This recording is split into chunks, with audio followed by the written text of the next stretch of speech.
What is up, guys? Welcome back to the pod. We are here for episode 2 this week. We did drop a episode, I believe it was on Thursday, focusing solely on WWE, the fallout from WrestleMania, of course, nights 1 and night 2. So if you missed that, that is in your feed if you are subscribed to this show. And if you are, of course, I thank you very much for that. And as always, feel free to follow me on Twitter at ASHMANNS or on the show's Twitter page at kickashpodcast_. But today's show is just going to be focusing on AEW, the issue with Tony Khan and some bots, and of course just focusing on Dynamite and Rampage itself. But we are not going to waste too much time and get into the show here today. Thankfully, nothing too crazy has happened outside of the ring this week for AEW in particular. But we did have a revolution that was discovered by Tony Khan and his research team that is quite serious, guys. So we need to, of course, lead off with that. I don't know if you guys have been aware of the staunch anti-AEW army that's out there, especially in the Twitter world. So we have an update on that, guys. So I will pull up the tweets so I can read it to you word for word. So there's no mistaking of the discovery and the information that was found from this investigation that was conducted. So if you don't mind, guys, bear with me. I'm going to pull it up here now and read the investigation that has been concluded. Per Tony Khan's official Twitter page, this was released by himself on April 8th. He says, end quote, "An independent study has confirmed that much of the staunch anti-AEW online community aren't real individuals. It's a staff running thousands of accounts, plus an army of bots to signal boost them. Look closely. These aren't real people. Who'd pay for such a wildly expensive thing?" Unquote. And he follows that up with, "Ever wonder why so much of the activity of these accounts is retweets and replies? Like, who actually has 80% of their activity as straight up retweets?" He released a separate tweet after that saying, "Research this one yourselves. You internet detectives thrive in these situations. Speaking of wild things you won't want to miss," and then plug the match for Rampage, since the 8th was, of course, on Friday. And that match that he plugged was Jon Moxley versus Wheeler Yuta on, of course, Rampage. That was scheduled for 10 p.m. Eastern. And then he closed with saying, "The Boiler Room staff is going to be working overtime on a Friday, and I love it." So, Tony Khan, man of the people, looking out for our paychecks. Appreciate that, my man. Yeah, guys, I had no idea where the fuck this came from. Twitter's Twitter, you know? Like, Twitter has, I don't know, like, I don't think money needed to be spent to discover that there's bots out there and people who literally have nothing else to do with their lives but promote negativity and promote just, like, bullshit, and I don't know, like, I if you wanted to pay me thousands of dollars, I could have told him that myself. You know what I mean? And who knows how much he spent, you know, it's pocket change to him at this point. But yeah, man, you know, it's just, it is what it is. When I first saw the tweet, it was another one of those, I was like, yo, did he get hacked? Like, what is this? Like, okay, like, dude, like, we know, like, AEW's the shit, we get it, like, if I'm sure, and it's pretty obvious by the question on one of his tweets, the first one saying, "Who'd pay for such a wildly expensive thing?" Like, of course he's implying it was most likely WWE, who has stupid money themselves. But yeah, and would I put it past WWE? Totally not. Like, they do dumb shit.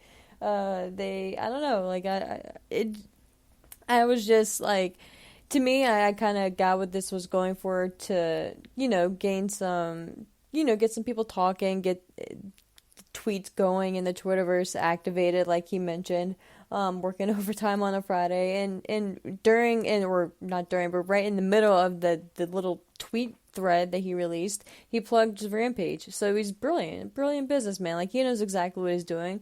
That tweet got over 15,000 likes. Like, come on. Like, dude knows exactly what he's doing. Now, do I think that he actually did have a study done? Sure. You know, if I had stupid money like that, I would, you know, I'd probably do something like that myself. I love analytics, statistics, all that shit, and he obviously does too, so why not, you know? And it probably was really fascinating, but I felt that was semi-breaking news that we had to address here right off the bat before we dig into the respective cards for this week for AEW. So, in case you guys were wondering, yes, it has been confirmed. It's a staff running thousands of accounts and an army of bots that are used to signal boost those accounts. So just look closely. These aren't real people. And just always keep in mind who would pay for such a wildly expensive thing. We'll leave it at that. But moving on, guys, like I said, we will just move in straight to the cards here itself. Of course, we'll start in chronological order, which of course leads us off with AEW Rampage from this past Wednesday night. Or AEW Dynamite. I hope I said Dynamite. Now I feel like I said Rampage, but you guys know what I mean. I'm definitely starting off with AEW Dynamite, and the card itself kicked off with Adam Cole versus Christian Cage. The show itself kicked off with Adam Cole's entrance theme, which is such a great way to start the show. That entrance itself, speaks for itself. In the Boston crowd, damn, those guys were pumped. The fans that were in attendance, you would have thought they were at a Raw after Mania show or something like that by the way they were reacting to the show. So it's just always a good vibe and a good feeling, and it gets you pumped when you watch the show too, and it just kind of amplifies the show. It takes it to that next level where you can have a good match, but with the crowd being there and being so invested in the match, and as they were for pretty much the entire show, it just takes it to that next level. So shout out to them and anyone in Boston who may be listening to this or attended the show this week. The match itself was very solid and could have very well passed for a pay-per-view quality match, to be honest with you. I could have definitely seen this match itself opening any pay-per-view for that matter that AEW has. So, and it was nice for me because it was just another reminder of how great Adam Cole is in the ring psychology-wise as well. I think that he doesn't really get as much credit as he should in that aspect. And of course, Christian Cage is Christian Cage. Dude is one of the ring generals when it comes to psychology. So this match was great, and one of the moments that really stood out to me, and just a small thing that I liked, was Adam Cole had hit the boom knee pad kick, or the boom knee kick rather. And I love that the first time he didn't remove the knee pad, and of course Christian Cage had kicked out. And the second time later on in the match, and what ended up pretty much guaranteeing the victory after he poked his eyes and then followed up with the boom for the second time, this time removing the knee pad is what secured the win. So just another little thing that I really enjoyed from the story of the match itself, and of course that led to what was going to happen thereafter on the match itself. But this match was a pleasant surprise. I of course figured it was going to be good going into it, like I said, just based off of the competitors of the match itself, Adam Cole and Christian Cage. But like I said, it was one of those matches where it wasn't high flying, fast paced necessarily the whole match. But it had its moments, so I would definitely take some time and kind of seek this one out if you like a good psychology match.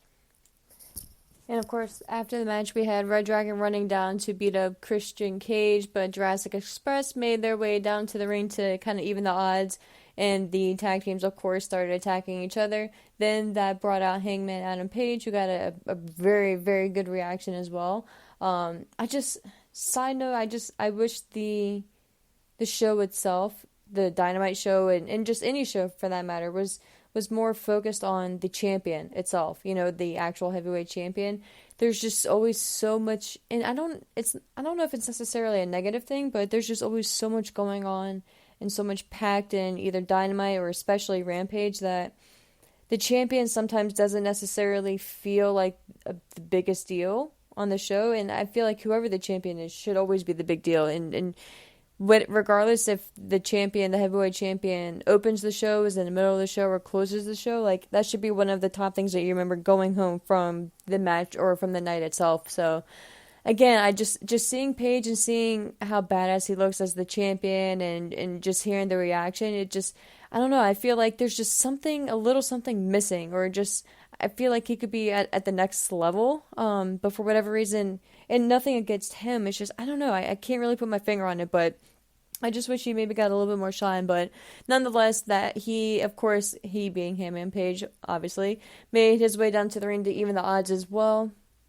Him and Cole kind of go back and forth, japping at each other, and all of a sudden he says that, lost my place. Hangman Adam Page said that Cole is going to get what he wants, and he's going to get a title match for next week on Rampage, surprisingly, not on Dynamite or a Battle of the Belts, but on Rampage Live next week, which I believe has an early start time of 7 p.m. Eastern time, if I'm not mistaken. And of course, the match next week is going to be a Texas death match since they are going back to Texas. And he told Adam Cole that if he was Adam Cole, he'd get his affairs in order prior to next week. So, good thing Dr. Britt Baker is a part of the same company and is well abreast on what happens in Texas death matches and things like that. So, luckily, she will be there for him. Not gonna lie, I'm not really. It'll be fun, it'll be a fun match next week, the Texas Death Match, and I'm sure it's gonna be kick-ass and all that good stuff. Obviously we're gonna get blood, poor Hangman. It's so soon. We just got a Texas Death Match with Paige versus Archer, and obviously in Texas. What was it, last month? Maybe a little over a month ago.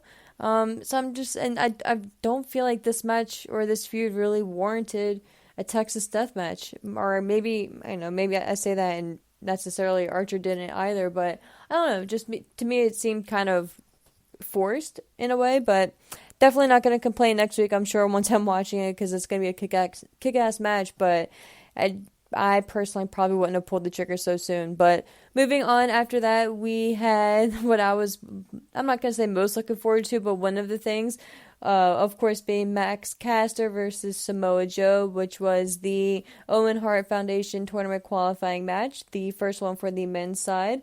I was mainly looking forward to Max's rap about Joe. I'm not going to lie, probably more so than the match itself, because I'm sure we all could have predicted the outcome here without, even if you're relatively new to wrestling. Max made references to the reason why Joe always has a ring or a towel when he's in the ring, so I'll let you guys find out the reason why onto that. He mentioned that he was surprised, essentially, that Tony Khan gave Samoa Joe a chance, because when he was on the other show, they were going head-to-head. AEW always beat them when Samoa Joe was the champ, so just various punchlines against Joe, and again, it's maybe a minute and a half long clip, so definitely recommend you guys checking that out. But probably my favorite moment of the whole segment between the two, or the two acts rather, was during damn near the beginning of the match. Joe had Max in the corner, was just beating him down, all that good stuff. And then out of nowhere, Samoa Joe just hits the shmoney dance. It was just perfect. There's a clip going around on Twitter, and I'm pretty sure I retweeted it myself, of the music. Someone lined the music up perfectly from that song, and Joe busting out the dance. So do yourself a favor and check out that clip. It's so well done. But nonetheless, here Samoa Joe picks up the W by pinfall with the Muscle Buster, officially qualifying for the Owen Hart Foundation tournament. Right after that, we had Jay Lethal and Sanjay Dutt appearing on the Tron, pretty much taunting Joe, and Lethal was saying that Joe pretty much abandoned him, being his mentor, never picked up the phone, only picks up now for billionaires. So they're pretty much taunting Samoa Joe and setting up an angle for next week in New Orleans, and Sanjay Dutt and Jay Lethal said that they're going to give Samoa Joe a gift that he'll never forget. So we shall see what that ends up being. Be curious to see if we actually hear from Samoa Joe on Dynamite, or if we're just going to kind of get the silent version of Joe for now. But moving on after that, we had Captain Shawn Dean versus Shawn Spears. I should say Chairman Shawn Spears. And of course, you had MJF on commentary for this one as well. This match didn't really go too long. It was pretty much a whole setup and just a continuation of the angle between MJF and Wardlow. We had these signs set up of the posters banning Wardlow with his picture from the arena, but of course that fails, and Wardlow ended up making his way through the back, beat up various security guard members while he was making his way towards the ring. He, of course, did not make it all the way to MJF before being escorted out of the arena again, but this was just enough for the distraction in the ring. Captain Shawn Dean was able to get the pinfall with, of course, a schoolboy victory over Chairman Shawn Spears. Shawn Spears was very, very upset after that. And, of course, MJF tried to come down and comfort Spears and kind of just pretty much redirect the entire anger and Shawn Spears' anger, for that matter, to Wardlow, which, of course, MJF would, right? But I'm just loving what they're doing with Wardlow here. I think they probably need to do something different starting next week, but I love how each week they just let him get closer and closer to the ring. He goes through more and more security guards, but he, of course, never actually makes it to the ring. But he's getting a bigger and bigger reaction each week. It kind of, no, don't, I know it's going to sound crazy, but hear me out. It kind of reminds me of the Stone Cold vibe back in, 97, 98, when Austin would try to find various ways to get into the arena, driving various equipment like the Zamboni truck, obviously the big beer truck, shit like that. But so it just kind of reminds me of that. And I think it'd be cool to see Wardlow do something similar to that next week. Of course, we're going to expect to have the security, probably more security at this point, be available at every exit point. And I think we should actually visually see that too, like have security posted up at each entry and exit point, and then have Wardlow drive some truck, whether it's just his regular truck or just something, just kind of switch it up. Same concept, just switch it up a bit.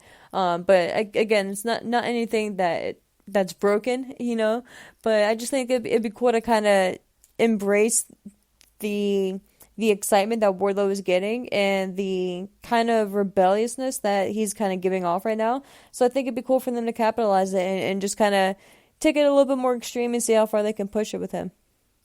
After that, we had a backstage segment with Chuck Taylor and Wheeler Yuta, the best friends, kind of giving him a pep talk and mentioning that Chuck Taylor had actually paid for the tights that Wheeler Yuta was wearing, and said that he could still be a badass while being part of the best friends. But Trent Beretta said that he actually doesn't like him and actually kind of gets a little bit confrontational with Yuta. So that was interesting, just a little bit of more of a foreshadowing for what's most likely to come later on. After that, we got Sammy Guevara and Tay Conti making their entrance on the stage to do the picture-in-picture sign thing that they do. Yeah, we'll get into that a little bit more at Rampage. But moving on from that, when we come back, we get a clip of Eddie Kingston, Ortiz, and Santana beating the Jericho Appreciation Society up earlier in the day. They ended up making their entrance, and Eddie says they're going to talk. He pretty much says that they will fight Jericho and his Appreciation Society on site anywhere. So there's that. You're not safe if you're in the Appreciation Society. So I would watch out if I was them. But then they pretty much, it was funny though. They say that they're gonna show up on site and they'll show up at the house. They know where they live and all that shit. But then they say they challenge him for next week in New Orleans. So it's like, you're saying you're gonna show up on site, but we're gonna wait until next week and challenge you in New Orleans. And it's just like, I get it, but it was just like, come on, man, like, which way, I don't know. For me, it was just kind of nothing major, but it was just one of those little things that just kind of stood out, just kind of made me chuckle a bit. But after that, we had Tony Schiavone interviewing Jade Cargill and Mark Sterling in the back. Again, just Cargill, every time she's on screen, she just steals every segment that she's in. She was just reintroducing her baddie section for Boston this week. Smart Market said it was difficult to find people to be in the baddie section, but they were able to pull it off and found people to be in the baddie section. And then put over her match against Marina Shafir and saying that she may be a badass, but she's no baddie herself. Again, I'm so here for Jade, and I can't wait to see how big she can actually get and what her future holds. But after that, we had the Butcher and the Blade representing the Andrade family office versus the Hardy Boys, of course Matt and Jeff, in a tables match. And to be honest with you guys, I was really fucking confused with this match. I thought once you were thrown through a table, you were eliminated. But apparently people like Jeff, for instance, was eliminated, but then he was still fighting. I don't know. I just was not a fan of this match at all, and I really had a weird feeling leaving this match. I'm kind of, I know I'm over the Hardys facing any version of the family office. I'm over the family office. I want Andrade to do his own thing. I want the Hardy Boys to focus more on just the tag team division themselves and to be fighting for not necessarily fighting for the titles, of course, right now, but for that to be their mission and for them to have the mission statement and for either that to be their goal or for them to declare their goal and to just kind of go from there. Just was not feeling this match at all, to say the least. I appreciate the effort that they put into it, but I'm just ready for them all to move on now. After that segment, we had Christian and Jungle Boy backstage. Jungle Boy stated that Red Dragon have been champions everywhere around the world, but here things are determined by your record. They aren't good enough to challenge for the titles, but since they keep getting involved, they'll challenge Red Dragon and put the titles on the line next week. So even though records matter and the ranking system matters, and even though you're not good enough to challenge for the titles, technically, we'll still put the titles on the line for you and challenge you next week. It's just like, come on, bro. And Jungle Boy mentioned something about cauliflower ear, just be careful, my dude. Just be careful. But after that, we got a video package for Nyla Rose versus Thunder Rosa.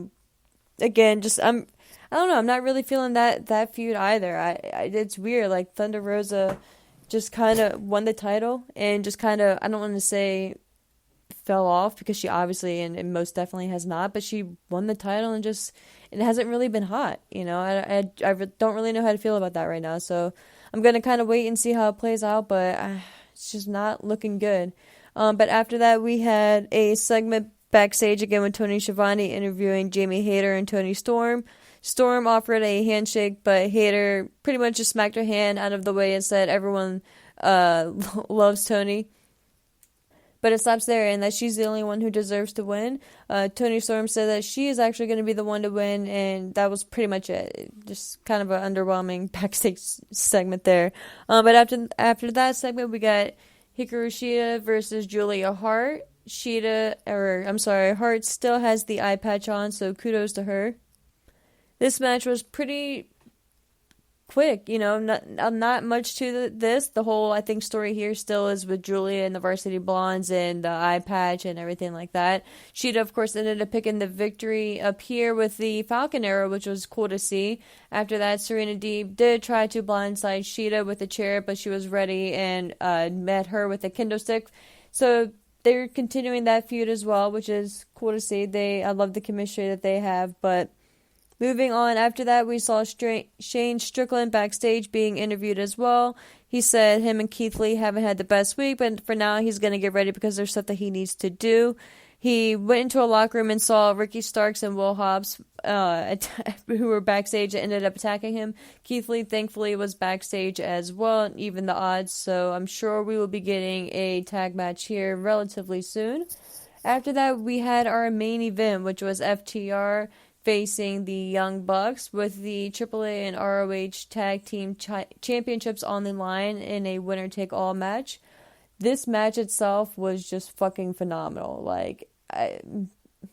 Early match of the year, or I guess it's not too early now, but since we're in April, but damn, match of the year contender for sure. Nothing I do can explain this match, so you just need to go out and watch it for yourselves. I hope you have a DVR, or I hope you've seen it by now, because this is just insane, and the week that FTR has had is just I'm so happy for them, and I'm happy that they bet on themselves and left WWE, because they've only prospered since then, and I hope this all leads to Bret Hart coming in, and just whether it's a weekly thing or if it's just a one-off thing or a limited thing, I think that would just be the cherry on top for the career that they've turned around and made for themselves, especially since leaving NXT itself. So, love this match. Love that FTR got the victory here with the big rig on Matt Jackson to retain the titles here.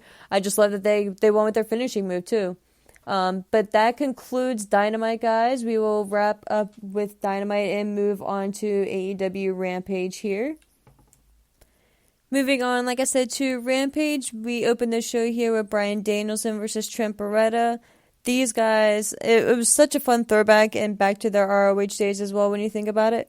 It's just another reason why it's so cool that Tony Khan now owns ROH and the tie-in with AEW and what that means for the future. But it's just cool to see and just kind of fun to see matches like this. Not, of course, that ROH would have had anything to do with this match in particular, but it's just kind of cool to think back on the history of it. But this match it didn't go quite too long, and of course we ended up having Bryan Danielson getting the victory here. But I think this was kind of a way to set up for the main event itself too. And of course, because the kind of continuation in the setup that we had on Dynamite, with Trent not really being too happy with Yuta and kind of taking his frustrations out here on Bryan, and not really being a fan of Bryan, with the kind of feeling being that Bryan and the Blackpool Combat Club are trying to take Yuta inadvertently, or influence Yuta and make him into something that he's not, maybe not necessarily something that he's not, but just the badass version of Yuta that he's trying to be. They're trying to insinuate and insist that he can be a badass while still being part of the best friends group, and we of course will see how that goes later on after the main event. But this match was pretty dope, and I think would have been cool if we got maybe a little bit longer, but of course it is on Rampage, so we have a limited amount of time. But after that, we had a brief Hook sighting in the back. An individual named Lexi Nair, I believe it was, attempted to interview Hook, but he was not really impressed and continued to eat his chips. He then tossed the bag of chips into the trash, which prompted Danhausen to pop up and try to curse Hook again. No success there. Hook ended up walking away unaffected, no curse. Danhausen reached down to try to grab the chips that Hook was eating, to try to absorb whatever power that Hook has with the bag of chips, to see why he isn't being cursed. So we'll see. Maybe we'll follow up with that next week and see if Danhausen has absorbed any of Hook's powers. But after that, we had Sammy Guevara and Tay Conti and getting interrupted again with via another promo by Scorpio Sky, Ethan Page, and Dan Lambert. Sammy is just consistently stating that he wants his match against Scorpio Sky for the TNT Championship, and he'll do whatever he needs to get the title. Apparently this segment was very heavily edited. Apparently the fans there were not on the side of Sammy and Tay, to be to say the least, I should say. But I don't know, like, it was still pretty obvious that just no one is feeling good guy Sammy and good guy Conti. Like, it's just, it started off cool, like, all right, cool, like, I'm happy you guys are together, like, I'm happy you're happy, you know what I mean? But then they turned into that couple very quickly that they're inseparable. Every time you turn on social media, there's another post from them if you follow them, and it's like, you kind of start to get that feeling. It's like, damn, like, back the fuck off. Like, we get it. Like, you're happy. Like, my whole life, and every time I turn on social media, it doesn't need to be like watching you guys make out or seeing you guys in bed with the title or whatever, you know? So and I think that's the point, and that should be the point, and you need to capitalize on this and turn them heel. Sammy did mention on Twitter, and kind of has been playing up on him, and asked if he should get a neck tattoo or just a tattoo, and then took a picture outside of a tattoo parlor. So we'll see how that plays out. But not feeling good guy Sammy and good girl Conti. They need to make some changes on this real quick. After that, we got a quick segment from Chris Jericho, deeming this week's Sports Entertainer of the Week to be none other than QT Marshall. So congrats to QT. That set up most conveniently his match against Swerve Strickland, of course Shane Strickland himself. Quick match, nothing too crazy here, and nothing too surprising with Swerve getting the W here on Rampage.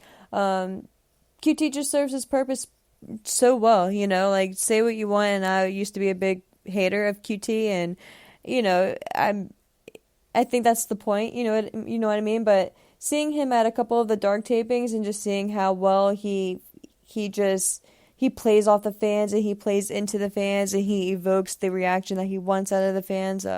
He's just a pro, you know, and so I'm not gonna be a QT hater anymore. I'm gonna retire that and put that in the bag. But this match, of course, was what it should be, and just put over Shane Strickland, got him a quick W, and move on.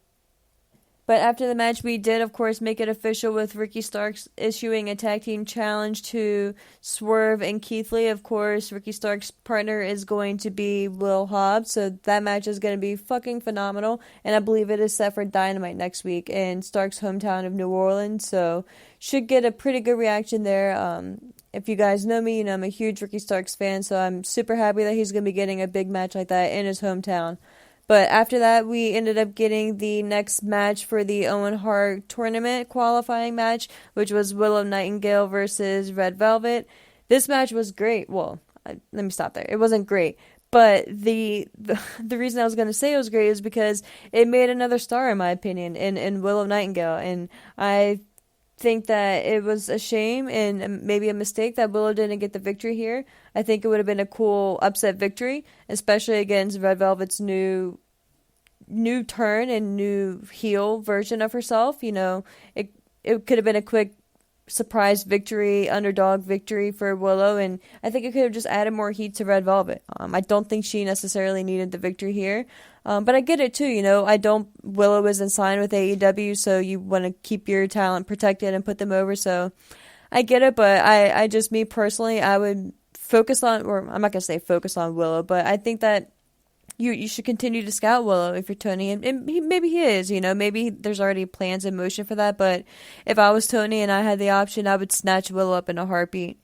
But after that, we will move on to the next segment here, which was the setup for the main event. Of course, you had Mark Henry in the split screens interviewing, quote-unquote, the main event contenders, which was Jon Moxley on the left versus Wheeler Yuta on the right. Pretty self-explanatory, pretty straightforward to the point. They just pretty much called out each other. Yuta said he was going to do what he needed to do to prove himself. Jon Moxley said what he needed to say, then he walked off, and Mark Henry said it's time for the main event, which of course ended up being Yuta versus Jon Moxley. Yuta is your newly crowned ROH Pure Champion. This match, guys, was fucking brutal. Yuta, at maybe towards the middle of the match, got a gusher, maybe beginning, middle-ish part of the match, just got a gusher on his face and was just pouring out blood. There's this one shot on Twitter that was just perfectly taken and perfectly timed, where Yuta is on his knees in the ring and he's kind of looking up, and there's just two streams of blood just pouring out of his face. It's just fucking phenomenal. Like, the match itself, like, Yuta, just a star was made, literally, in this match. The fans were just eating it up, and you would have thought, with their energy level in this main event, the fans, that this was the first match of the show, and not, fifth hour they had been there at that point. So, please, if you don't see any other match this week, definitely, and this week starting on Monday, I would definitely make it a point to see this match, because Yuta was just fucking made here. He was essentially initiated into the club. Jon Moxley still ended up getting the victory, but this one it didn't matter who technically got the victory, because Wheeler Yuta was the victory here and the victor out of this segment.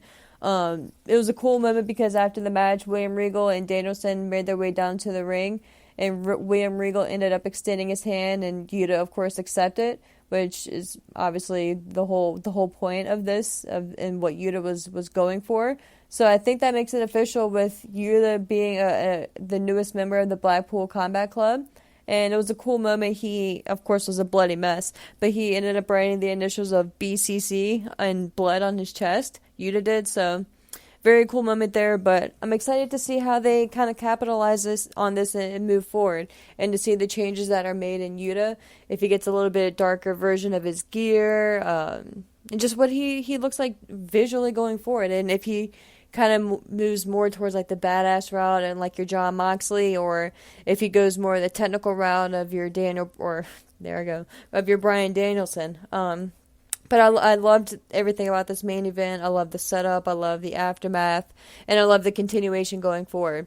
But that wraps up your Rampage card and the show for today. I will be back maybe sometime midpoint next week. We'll see how the schedule goes. But again, thank you guys so much for downloading and for all the feedback and for listening each week. Again, it's super cool to see the show grow continuously each week. And I thank you all so much for your support and for listening. I hope you guys have a fantastic week and stay safe out there.